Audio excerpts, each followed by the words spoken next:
Hello भाइयों, मैं हूं पांडे सर के प्लेटफॉर्म से कबीर पांडे। आप सबके लिए ये चाइल्ड डेवलपमेंट के क्वेश्चन हैं और पेडागोजी के, यानी पेपर 1 सीटेट और पेपर 2 अधिकतर जितने भी टैक्ट हैं उससे रिलेटेड ये क्वेश्चन आते हैं। हर स्टेट में ही पूछे जाते हैं। तो उसमें दोस्तों क्या रखा है, पहला जो क्वेश्चन हमारा, निम्न में से शारीरिक विकास में क्या शामिल नहीं है। तो शारीरिक आकार व अनुपात में बदलाव, शारीरिक प्रणाली का कार्य, प्रतिबौद्धिक व गतिक कौशल और संवेगात्मक संप्रेषण में बदलाव। तो दोस्तों इसमें क्या शामिल नहीं है, यानी जो फिजिकल डेवलपमेंट है ये हमारा, ये इसमें जो इमोशंस है, जो इमोशन कम्युनिकेशन है वो उसमें बदलाव, यानी ये हमारा शामिल नहीं है। क्योंकि जो शरीर का विकास होता है वो हमारा जो संवेगात्मक जो संप्रेषण है उसमें बदलाव शामिल नहीं होता। ठीक है, क्योंकि जो संवेगात्मक जो संप्रेषण है यानी इमोशंस कम्युनिकेशन है, वो दूसरों की फीलिंग और उनके इमोशंस को समझते हैं। उसके अंदर उनके जो इमोशंस होते हैं उनको कंट्रोल करना होने की योग्यता होनी चाहिए उसके अंदर। और शारीरिक जो जो साइज़ है, यानी फिजिकल जो बॉडी का स्ट्रक्चर है उसका में बदलाव होता है। शारीरिक प्रणाली का जो कार्य होते हैं वो हमारा एक गति कौशल के कारण शारीरिक विकास होता है। सेकंड क्वेश्चन हमारा, बच्चों के विकास के क्रम जन्म से निश्चित होता है, पर्यावरण से उचित सहायता के साथ बदला जा सकता है। एक समान और सभी संस्कृतियों में विकास की गति समान रहती है। पूरी तरह से अप्रत्याशित रहता है क्योंकि वह अव्यवस्थित होता है। तो दोस्तों इसका जो सेकंड ये जो ऑप्शन आएगा इसका 4 आएगा, क्योंकि ये पूरे तरह से अप्रत्याशित रहता है और ये अव्यवस्थित रहता है, यानी कि फिक्स नहीं, मतलब एक तरीके से व्यवस्थित क्रम में नहीं होता। क्योंकि बच्चों का जो विकास होता है वो गति एक समान नहीं होती। उनका व्यक्तित्व यानी पर्सनैलिटी क्या है, अलग अलग होती है, यानी अंतर पाए जाते हैं जिसके अंदर। और विकास क्या है, क्रम क्रम में, यानी एक एक रूप में तो चलता रहता है। लेकिन जैसे बहुत सारी चीज़ें होती हैं, जैसे कि अगर जो मनुष्य की जाति है, सभी बालकों में वृद्धि के सिर से प्रारंभ होती है, यानी सिर से पैर की तरफ होती है। लेकिन जो बालकों की गत्यात्मक और भाषा विकास है उसमें एक निश्चित प्रतिमान और क्रम के जो दर्शन होते हैं उसकी बिहार पे ये सारी चीज़ें होती हैं। ठीक है, अगला जो क्वेश्चन हमारा, समाजीकरण की प्रमुख संस्था कौन सी है। पुस्तकालय है, स्कूल है, परिवार है, सरकार है। तो दोस्तों इसका जो आएगा हमारा परिवार है, क्योंकि परिवार ही एक होता है प्रमुख संस्था जो पहली बच्चे की होती है। बच्चा पहली माता पिता के साथ रहता है, भाई बहन के साथ रहता है, उनसे सीखता है, फिर पड़ोस में सीखता है, उसका जो फिर स्कूल आता है। ये सारी चीज़ें परिवेश के अंदर आती हैं। तो पहली मुख्य संस्था कौन सी, उसकी परिवार। ठीक है, क्योंकि प्राथमिक संस्था ही परिवार है। परिवार में कई तरह के लोग रहते हैं और बच्चे की समाजीकरण की परिवार की एक मुख्य प्रमुख स्थान होता है। वहाँ जन्म से लेकर किसी न किसी परिवार में कोई ना कोई चीज़ें होती है, जैसे बड़ा छोटा अपने परिवार के सदस्यों, माता पिता, भाई बहन, दादा दादी आदि के संपर्क में उसका स्नेह, प्रेम, इमोशंस, यानी कि सहयोग, सहनशीलता, ये सामाजिक गुणों को ये सीखता है। और परिवार में रहते हुए डायरेक्ट इनडायरेक्ट रूप से जो आइडल हो गए, उनकी वैल्यू हो गई, ट्रेडिशनल मेथड हो गई, ये सारी चीज़ों को भी सीखता है। अगला जो क्वेश्चन है, किस चरण में बच्चा निगमनात्मक तर्क कर पाते हैं, वह सामाजिक मुद्दों से सरोकार रखते हैं। तो संवेदिक चालक अवस्था है, पूर्व सक्रियात्मक अवस्था है, मूर्त सक्रियात्मक अवस्था है, या अमूर्त सक्रियात्मक अवस्था है। तो इसका दोस्तों फोर्थ ऑप्शन आएगा, अमूर्त सक्रियात्मक अवस्था है। ये हमारे क्या बोलते हैं, चीन पियाजे की इन्होंने दिया था। जो निगमात्मक तर्क है, यानी कि 11 वर्ष के ऊपर से होता है, जिसमें सामाजिक मुद्दों का सरोकार रखते हैं। इसमें क्या होता है कि बच्चे क्या है, हाई लेवल पर सक्रियात्मक यानी ऑपरेशनल्स करते हैं। उनको अपने दिमाग से कई तरीके से अलग अलग प्रकार की समस्याओं को हल करने की सोचते हैं। यानी कि एक तरीके से अगर कोई एक क्वेश्चन है तो एक क्वेश्चन का आंसर एक तरीके से ना दे करके कई तरीके से सोचना, ये हमारा इसका जो कह रखा है। यानी कि मैंने आपको लास्ट क्लास में भी एग्जांपल दिया, अगर बच्चे के सामने हम बोलते हैं कि नॉर्मल डॉगी, तो डॉगी क्या है, डॉगी का तो नाम स्टार्टिंग में हम बच्चे को सिखाते थे, लेकिन फिर बाद में जब वो धीरे धीरे होता है तो डॉगी में क्या खासियत है, 4 पैर है, एक पूँछ होती है, नाक होती है, जीभ से लंबी सी होती है, 2 आँख होते हैं। तो एक मूर्त, एक हमारी वो बन जाती है उसकी इमेजिनेशन, अमूर्त एक तरीके से।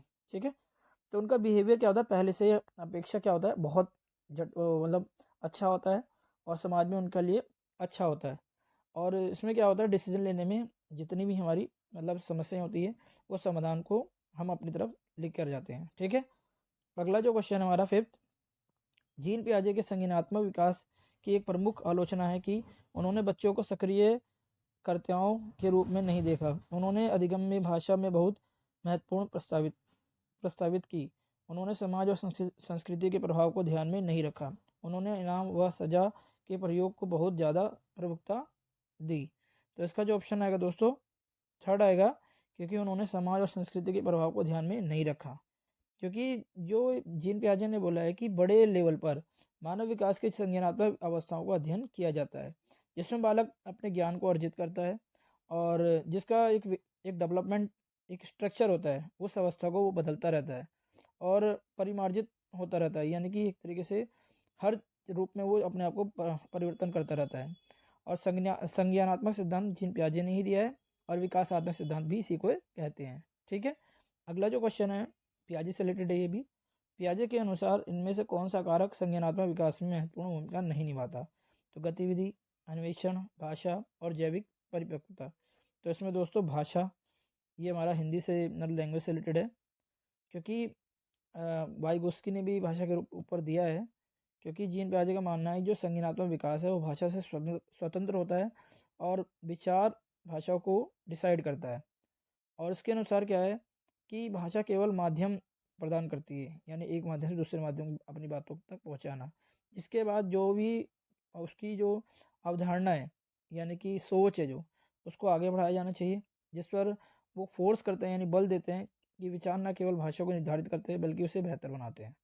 ठीक है, अगला जो क्वेश्चन है लॉरेंस कॉलबर्ग के बारे में।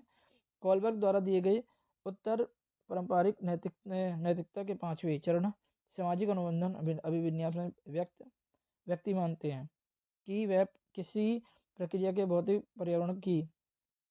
पर्यावरण ही उसकी सच्चाई या बुराई निर्धारित करते हैं। नियमों का पालन करने के बदले में किसी प्रकार का लाभ मिलना। सामाजिक व्यवस्था को बनाए रखने के लिए निश्चित नियमों को स्थापित करना और उनका पालन करना आवश्यक है। नैतिक निर्णय व स्व चुने हुए नैतिक संदर्भ में किए जाने चाहिए। तो इसका जो ऑप्शन आएगा दोस्तों फोर्थ आएगा, जो नैतिक निर्णय जो होते हैं स्वयं अपने आप से चुने जाने चाहिए और नैतिक सिद्धांतों के संदर्भ में होने चाहिए। क्योंकि जो नैतिक निर्णय होता है वो खुद से होता है। नैतिक सिद्धांतों के संदर्भ में यही है कि हमारा जो विचार किया जाना चाहिए वो मतलब उनके जो रूल है रेगुलेशन है उसकी आवश्यकता, उसके सुधार की आवश्यकता तो नहीं होती। लेकिन क्या होता है कि इसमें ये जैसे कि 4 से 10 वर्ष की अवस्था में पूर्व परंपरागत स्तर होता है, जिसमें बच्चे को दंड, आज्ञा का पालन यानी ओबीडियंट जिसे कहते हैं, एक तरीके सेल्फ यानी अभिरुचि यानी कि खुद की इंटरेस्ट का होना चाहिए, और अभिमुखता यानी कहाँ पर परंपरागत नैतिक क्या होता है 10 से 13 वर्ष की होता है, जो इसमें अधिकार, संरक्षण, अभिमुखता होती है, अच्छा लड़का, अच्छी लड़की, गुड और बॉय का वो चलता है इसमें। फिर उत्तर परंपरागत में होता है कि 13 वर्ष से ऊपर यानी कि जिसमें सामाजिक से जुड़े हुए मतलब जो भी बातें होती हैं उनको मानना चाहिए। जो सभी चीज़ मानते हैं हम उसके पीछे भी फॉलो करते हैं। ठीक है, ध्यान रखना। अगला जो क्वेश्चन है हमारा यह 8वां, यह विचार कि बच्चों को सीखने में उसके सांस्कृतिक संदर्भ के अनुसार उनकी सहायता और मार्गदर्शन देना चाहिए, किसने प्रस्तावित किया? हार्वर्ड गार्डनर ने, लॉरेंस कॉलबर्ग ने, जीन पियाजे ने, ले वाइगोस्की ने। तो दोस्तों ये जो सीखने का सांस्कृतिक संदर्भ है ये वाइगोस्की ने दिया था हमारा, क्योंकि ये सोवियत रूस के मनोवैज्ञानिक हैं जिन्होंने बच्चों को सीखने में संस्कृत संदर्भ की सहायता और मार्गदर्शन देना चाहते हैं। ठीक है, स्कैफ होल्डिंग जिससे बोलते हैं सहारा देने के लिए, इन्हें स्कैफ होल्डिंग भी बोला जाता है, ध्यान रखना। क्योंकि इन्होंने बच्चों को सीखने और समस्याओं समाधान या प्रक्रिया में एक वयस्क साथी यानी कि बड़ा साथी के रूप में सार्थक रूप में काम किया है। मार्गदर्शन गाइडलाइन की जो हमें आवश्यकता होती है उसके भी पे इन्होंने काम किया है। अगला जो क्वेश्चन है 9, क्या रखा है? विद्यार्थियों को संकेत व इशारे देना, सोच विचार की प्रक्रिया को मॉडल करना किसके उदाहरण है? अनुकूलन, विलंबित अनुसरण, रटकर स्मरण या पाठ। तो इसका ऑप्शन आएगा दोस्तों पाठ। पाठ को हम इंग्लिश में स्कैफोल्डिंग भी कहते हैं, ध्यान रखना इस चीज़ को। क्योंकि इसमें क्या होता है कि किसी चीज़ को मॉडल या सारे से कोई भी एक विशेष प्रकार की प्रोसेस होता है पार्ट, जो बच्चों में दिए जाने वाले जो डायरेक्शन होते हैं उनकी क्वांटिटी और उनके मॉडल को उनकी कठिनाई के स्तर पर यानी उनके मेंटेलिटी जो लेवल होता है उस भी यहाँ पे एक सब्जेक्ट के रूप में हमें मतलब एक तरीके से जटिलता के रूप में देखा जाता है, जिसमें यानी बच्चों को लगता है बच्चों को दिया जाने वाला जो भी सपोर्ट है यानी कंट्रीब्यूशन है उससे हम तब तक वापस ले लिया जाता है जब तक वो स्वतंत्र रूप से किसी कार्य को करने में लग ना जाता है। ठीक है, करने में लग लग जाता है। अगला जो हमारा कह रहे एक प्रगतिशील कक्षा में बच्चे अर्थपूर्ण गतिविधियों में संलग्न होते हैं जिसमें वे अपनी भाषा के अनुसार कार्य कर पाएँ। शिक्षक सभी सीखने सिखाने का केंद्र है। पाठ्य पुस्तक ही सीखने का एकमात्र स्रोत है। सभी सीखने सिखाने का केंद्र परीक्षाएं हैं। तो इसका जो ऑप्शन आएगा दोस्तों फर्स्ट आएगा। क्या रखा है कि इसमें एक प्रगतिशील जो कक्षा है जो हमारी, उसमें क्या होता है उसका एकमात्र उद्देश्य यही होता है बालक को समग्र विकास करना। साथ ही बच्चों की व्यक्तिगत भिन्नता को ध्यान में रखते हुए उसकी कैपेसिटी के डेवलपमेंट के हिसाब से आगे बढ़ने में उनको अवसर यानी अपॉर्चुनिटी उपलब्ध करवाना, जिससे कोई भी बच्चा पीछे ना रह जाए। और शिक्षा के अनुसार मुख्य रूप से जो भी परियोजना विधि है यानी प्रोजेक्ट मेथड, जो प्रॉब्लम सॉल्यूशन मेथड है, और कर मतलब लर्निंग बाय डूइंग यानी करके सीखना, और क्रियाकलाप जितने भी होते हैं इन मेथड का प्रयोग किया जाना चाहिए। अगला जो क्वेश्चन है डैश वाले व्यक्ति विशिष्ट स्वरों लय ताल के बीच अंतर करने में सक्षम होते हैं, जिन्हें पहचानने में एक चूक सकते हैं। तर्क गणितीय बुद्धि, शारीरिक गति, संवेदात्मक बुद्धि, अंतर्व्यक्ति बुद्धि और संगीतमय बुद्धि। तो इसका जो दोस्त आएगा हमारा संगीतमय बुद्धि आएगा, क्योंकि इसमें क्या है कि जब तर्क गणितीय बुद्धि का संबंध जो तार्किक से होता है, जो गणितीय कार्यों में शारीरिक तार्किक गतिक बुद्धि का संबंध सूक्ष्म और परिष्कृत समन्वय के साथ होता है। और अंतर्व्यक्तिक बुद्धि क्या है कि संबंध आत्मबोध, पहचान और स्वभावना आदि और यह कौशल कैपेसिटी को संबंधित होता है। और संगीतमय बुद्धि क्या होता है, एक विशेष स्वर वाले लय ताल के बीच में अंतर को सक्षम बनाया जाता है। ठीक है, अगला जो क्वेश्चन है हमारा वाइगोस्की के अनुसार भाषा की संज्ञानात्मक विकास की कोई भूमिका नहीं है। संज्ञानात्मक विकास में बेहद महत्वपूर्ण है। संज्ञानात्मक विकास में बाधा डालती है, संज्ञानात्मक विकास के पीछे रहती है। तो इसका 12वें का जो ऑप्शन आएगा हमारा सेकंड आएगा। ठीक है, ये बहुत ही महत्वपूर्ण इसकी भूमिका होती है, क्योंकि वाइगोस्की का मानना है कि भाषा संस्कृति और समुदाय में अलग अलग होती है। उनकी सोच यानी संज्ञानात्मक विकास अनुभूति भी अलग होती है। इसलिए भाषा न केवल दूसरों के साथ बातचीत के लिए आवश्यक है, बल्कि यह सामाजिक सांस्कृतिक परिवेश में एक मानसिक प्रक्रियाओं के विकास का एक महत्वपूर्ण पहलू भी है।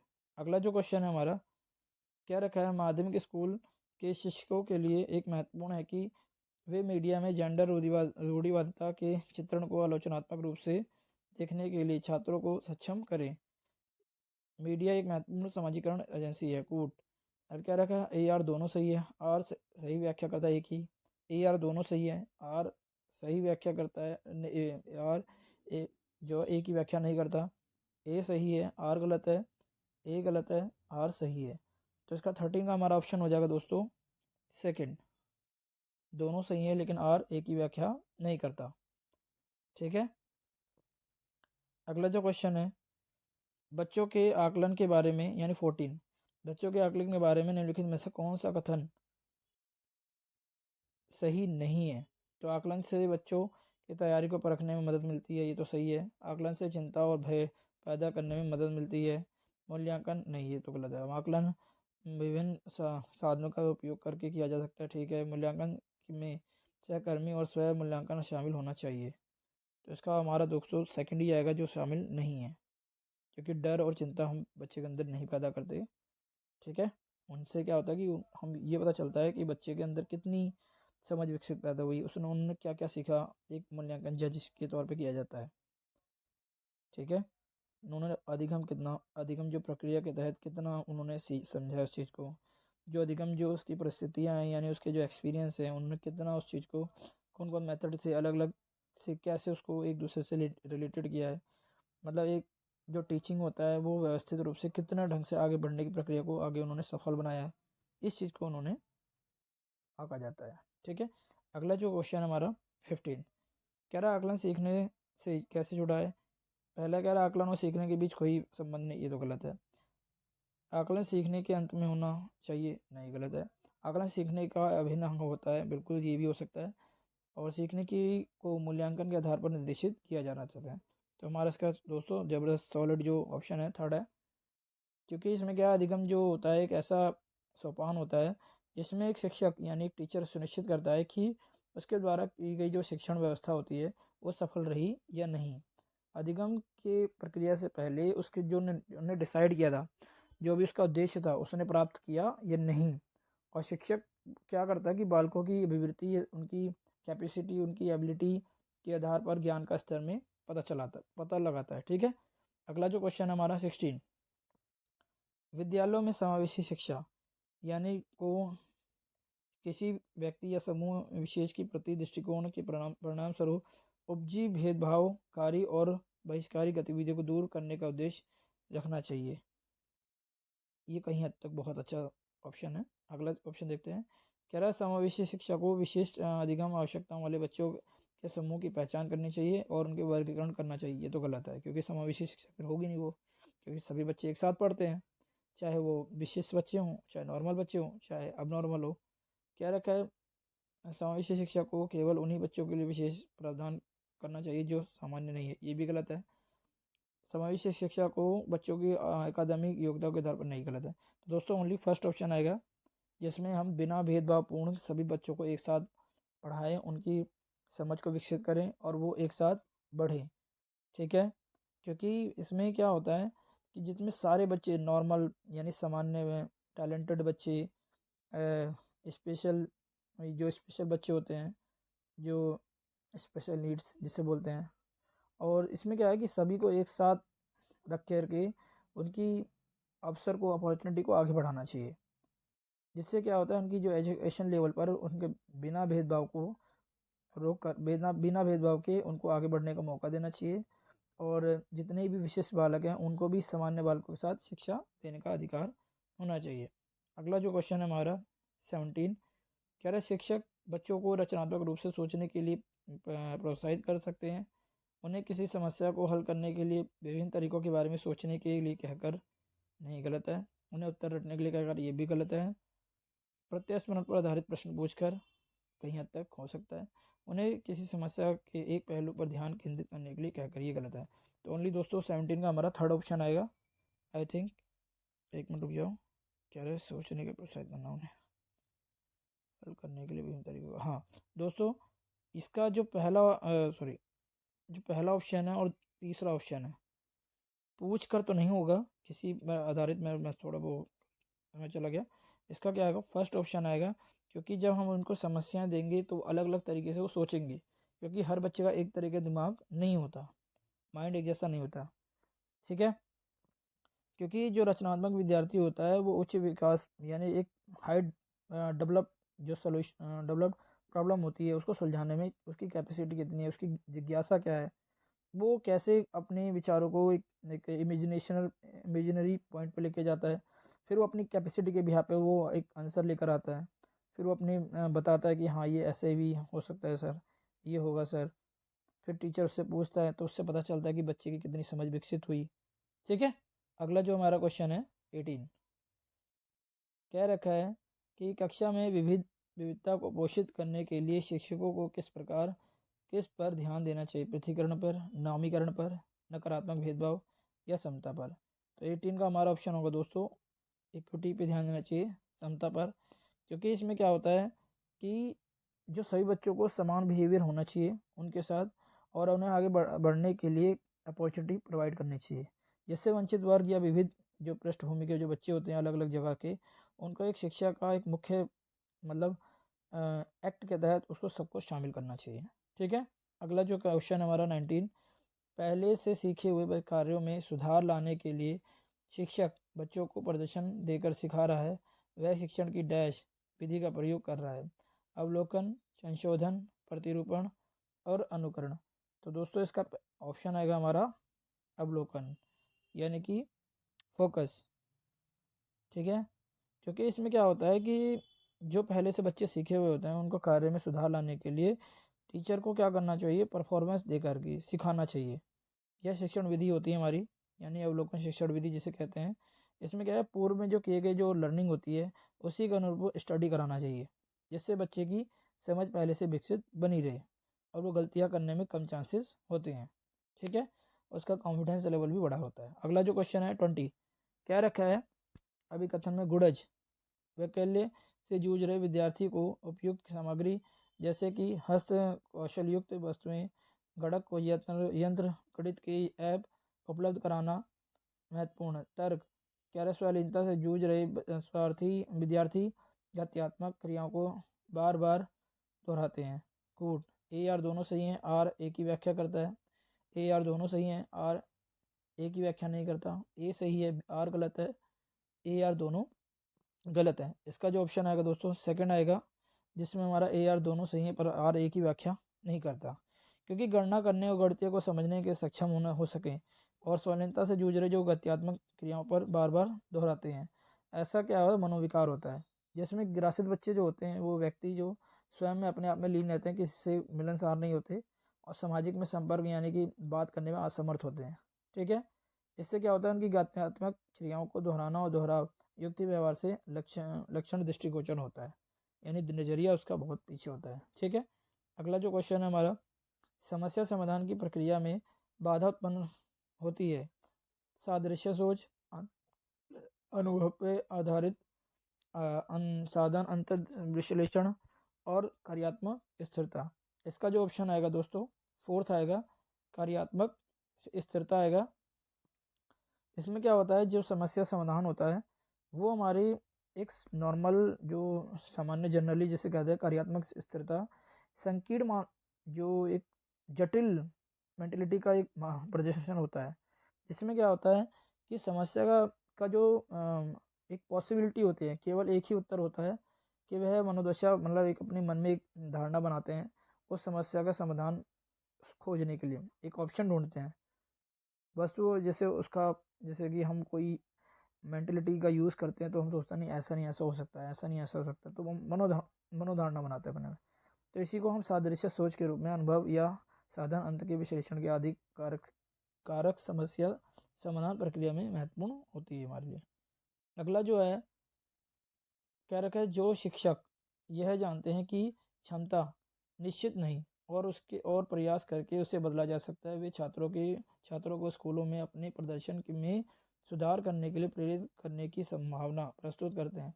तर्क दे रखा है, प्रेरणा उन विश्वासों से जुड़ी है जो शिक्षक अपने छात्रों की क्षमता के बारे में रखते हैं। ए आर दोनों सही है, आर ए की व्याख्या करता है। ए आर दोनों सही है, आर ए की व्याख्या नहीं करता। ए सही है, आर गलत है। ए आर दोनों गलत है। तो इसका ऑप्शन आएगा दोस्तों हमारा फर्स्ट आएगा, ये दोनों ही हमारे सही हैं। और इसमें हमें तो इसमें दोस्तों हमारा क्या रखा है 22 का फर्स्ट ऑप्शन, क्योंकि इसमें क्या रखा है कि जो क्षमता एक निश्चित नहीं होती, हमारी कैपेसिटी कभी फिक्स नहीं होती, ना डिसाइड हम कर सकते हैं, उससे हम प्रयास में बदल सकते हैं। क्योंकि क्या है, स्कूलों में जो प्रदर्शन होता है उसमें सुधार करने के लिए हम एक अप्रिशिएट करते हैं एक कि भाई वो और अच्छा कर सकता है। क्या होता है कि जो छात्रों को हम जब अप्रिशिएट करते हैं उसके परफॉर्मेंस के बिहाफ पे, तो वो सुधार लाने की कोशिश करता है और जब वो सुधार करने की कोशिश करता है तो उसमें और विश्वास जुड़ जाता है। ठीक है, और शिक्षक क्या है फिर अपने बच्चों की कैपेसिटी के बारे में जो क्षमताएं वो मतलब अपने ध्यान में मतलब जहन में रखते हैं एक तरीके से। अगला जो क्वेश्चन है हमारा, निम्नलिखित में से कौन सा कथन सीखने के लिए के सामाजिक रचनात्मक परिप्रेक्ष्य का समर्थन नहीं करता। तो दोस्तों अपने साथियों के साथ बच्चों की बातचीत संज्ञानात्मक विकास का महत्वपूर्ण स्रोत है। बच्चे अपने कार्यों में के माध्यम से ज्ञान प्राप्त करते हैं। शिक्षा शास्त्र में ऐसी गतिविधियां शामिल होनी चाहिए जो प्रयोग को प्रोत्साहित करती है।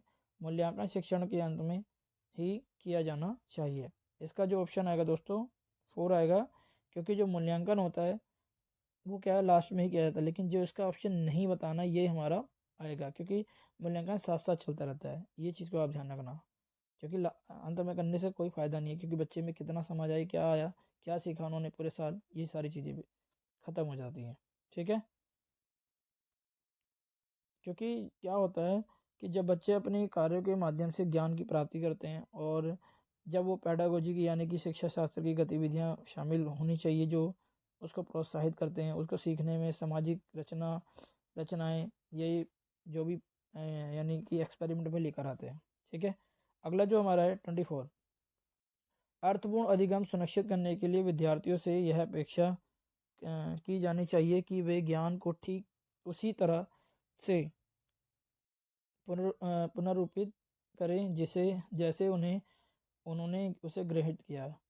अधिगम बच्चों द्वारा ज्ञान को निष्क्रिय रूप से प्राप्त कर रहे हैं। निष्क्रिय गलत होता है दोस्तों, क्योंकि एक सुस्त होकर अगर हम कोई भी ज्ञान प्राप्त करें तो वो बेकार है हमारे जीवन के लिए, और उसका पुनरुत्थान करने की प्रक्रिया है। ठीक है। देखते हैं ए आर दोनों सही हैं। आर व्याख्या करता है एक ही, ए आर दोनों सही हैं। आर एक ही व्याख्या नहीं करता। ए सही है, आर गलत है, ए आर दोनों गलत है। तो इसका ऑप्शन आएगा दोस्तों दोनों ही गलत है, क्योंकि आप सुस्त होकर कोई भी काम करने में असमर्थ होते हैं और वो काम ढंग से नहीं होता, ना आप उसे सीख सकते हैं अपनी लाइफ में। ठीक है। अगला जो है हमारा 24, चारू की किसी विषय में कोई अभिरुचि नहीं है तथा वह केवल परीक्षा में उत्तीर्ण होने के लिए पढ़ती है। चारू आंतरिक रूप से भी प्रेरित है, असफलता स्वीकार नहीं स्वीकार्य विद्यार्थी है, महारत उन्मुख विद्यार्थी है, यह असफलता परिहार विद्यार्थी है। तो दोस्तों इसमें जो आएगा हमारा फोर्थ ऑप्शन आएगा, असफलता परिहार विद्यार्थी है। क्योंकि जो चारू है वो किसी भी विषय में कोई भी रुचि नहीं रखती, लेकिन परीक्षा में पास होने के लिए उसको पढ़ना होता है। वो सोचती है कि पास उतना ही पढ़ो, बस पास हो जाओ। ठीक है। आजकल का माहौल जो है बच्चे ऐसे ही है, क्योंकि यह केवल परीक्षा में फेल होने से डरती है और कोई एक विशिष्ट अंक या कोई रैंक प्राप्त नहीं करना चाहता, रैंक प्राप्त नहीं करना चाहती, वो केवल परीक्षा में उत्तीर्ण करने के लिए पढ़ रही है। यह एक असफलता परिहार विद्यार्थी है। ठीक है। अगला जो हमारा क्वेश्चन है 26, क्या रेखा निम्नलिखित में से कौन सी कार्य नीति अधिगम के लिए एक प्रभावी कार्य नीति नहीं है? अर्थहीन अनुवाचन, अपने किसी साथी को समझना, स्वयं से प्रश्न करना, अवधारणा मानचित्र बनाना। तो इसमें दोस्तों आएगा हमारा फर्स्ट आएगा अर्थहीन अनुवाचन, जो कार्यरीति नहीं है। क्योंकि इसमें कह ही रखा है जो अधिगम के लिए जो कार्यरीति नहीं है वो बताना है। क्योंकि क्या होता है कि बच्चों के द्वारा जो किसी के साथ किसी किसी साथी को समझना, स्वयं से प्रश्न करना या अवधारणा मानचित्र बनाना, प्रश्नों के संभावित उत्तर खोजना आदि, ये अधिगम की प्रक्रिया के प्रभावी कार्यनीतियाँ होती हैं। लेकिन ये बाकी पहला जो देखा वो नहीं है। कह रहा माध्य विचलन की कक्षा में किस प्रकार का वातावरण बनाने पर जोर दिया जाना चाहिए? सहयोगात्मक या सकारात्मक, प्रतिस्पर्धात्मक, व्यक्तिवादी, बंधन व रटना, भय या तनाव। तो इसका दोस्तों हमें सहयोगात्मक और सकारात्मक वातावरण रहना चाहिए, क्योंकि जिसमें बच्चों क्या है आपस में परस्पर सहयोग करते हैं, सहकारिता, उनकी समानता की भावना विकास होती है, यानी समानता की एक भावना का विकास होता है, जिसमें विद्यालय वातावरण पूरा एक लोकतंत्र बन जाता है हमारा। ठीक है। एक डेमोक्रेसी बन जाता है। अगला हमारा 28, क्या रखा है नई शिक्षा नीति 2020 जैसी समकालीन नीतियाँ सीखने के लिए किस शिक्षा शास्त्र को प्रस्तावित करती हैं? कि शिक्षक केंद्रित, अनुभवात्मक, व्यवहारवादी या पाठ्यपुस्तक केंद्रित। तो दोस्तों इसका आएगा 28 का, ये अनुभवात्मक को प्रस्तावित करता है, क्योंकि शिक्षा नीति जो न्यू एजुकेशन पॉलिसी है NEP 2020 के अकॉर्डिंग, उसमें क्या है कि जो अनुभवात्मक शिक्षा जो है वो शिक्षा को एक दर्शन है, जो एक शिक्षक और छात्र के बीच में होने वाली अनुभवात्मक प्रक्रिया होती है उसको वो डिस्क्राइब करता है, तथा सीखने के वातावरण और सामग्री के साथ साथ डायरेक्ट और इनडायरेक्ट एक्सपीरियंस को इफेक्टेड डालता है। ठीक है। अगला जो क्वेश्चन है हमारा, बच्चों की नई अवधारणाओं को परिचय का क्रम क्या होना चाहिए? वैश्विक से स्थानीय, आमूर्त से ठोस, अनुप्रयोग से संप्रत्यात्मक समझ या अपरिचित से परिचित। तो दोस्तों इसमें आएगा हमारा अमूर्त से ठोस की तरफ। ये रिपीटेड क्वेश्चन है, ये लास्ट ईयर भी आया था, मतलब ये ध्यान रखना 2023 में ही आया था ये, जनवरी में। ठीक है। क्या है कि बच्चों की जो नई अवधारणा होती है उसका जो इंट्रोडक्शन है वो अमूर्त से ठोस की तरफ होना चाहिए। अगला जो क्वेश्चन है लास्ट, कह रहा है कि विद्यालय में विद्यार्थियों का अर्थपूर्ण अधिगम डैश से नकारात्मक रूप से प्रभावित होता है और डैश से सकारात्मक रूप से प्रभावित होता है। तो बहिष्करण प्रथाओं या शिक्षार्थी केंद्रित शिक्षा शास्त्र, बहिष्करण प्रथाओं या परीक्षा उन्मुख शिक्षा शास्त्र, समावेशी प्रथाओं या परीक्षा उन्मुख शिक्षा शास्त्र, समावेशी प्रथाओं या शिक्षार्थी केंद्रित शिक्षा शास्त्र। तो इसका जो ऑप्शन आएगा दोस्तों फर्स्ट आएगा। ये भी 2023 के क्वेश्चन आ चुका है और 23 में क्या ये यहाँ तक कि 23 की जनवरी में भी आया और 22 के लास्ट में भी आया ये क्वेश्चन। सेम क्वेश्चन ये आया है दोनों। देखना मेरी वीडियो में मैंने करा रखा है इसको। इसमें क्या होता है कि जो विद्यालय में विद्यार्थियों का अर्थपूर्ण जो ज्ञान अधिगम होता है उसको हमें एक तरीके से बहिष्करण प्रथाएं होती हैं, यानी जो नकारात्मक उसको हटा देना चाहिए और जो हमें रिफ्लेक्टेड होते हैं, और शिक्षार्थी यानी यानी कि चाइल्ड सेंटर्ड जो पेडागोजी है वो हमारा पॉजिटिव होना चाहिए। इसमें क्या होता है कि विद्यार्थी के अधिगम का प्रतिकूल प्रभाव डालते ही, जैसे हम रूढ़िवादिता पूर्वग्रह वाली चीज़ें हैं जो पहले दादा बाबा जो चलते आ रहे हैं उनकी जो प्रथाएं हैं उनकी सोच के बिहाफ पे, ठीक है, ये नेगेटिविटी होती है हमारी, उनका अधिगम बाधित होता है। जिससे क्या होता है कि शिक्षा से केंद्रित या शिक्षा शास्त्र बच्चों की योग्यता या टीचिंग एप्टीट्यूड, उनकी इंटरेस्टिंग या कैपेसिटी के आदि को ध्यान में रख करके शिक्षा का अधिगम प्रक्रिया एकदम प्रोसेस में लेकर आना चाहिए। ठीक है, जैसे क्या है कि छात्रों की उनकी योग्यता यानी उनकी एबिलिटी के अनुसार वो सारा अपने अपने अनुसार वो काम को आगे बढ़ा सकते हैं, उनको अपॉर्चुनिटी देनी चाहिए। ठीक है वीडियो, तो ठीक है मेरे भाइयों, तो वीडियो अगर अच्छी लग रही है तो लाइक सब्सक्राइब और शेयर जरूर करना और आगे भी भेजते रहना अपने भाइयों को। Thank you for watching.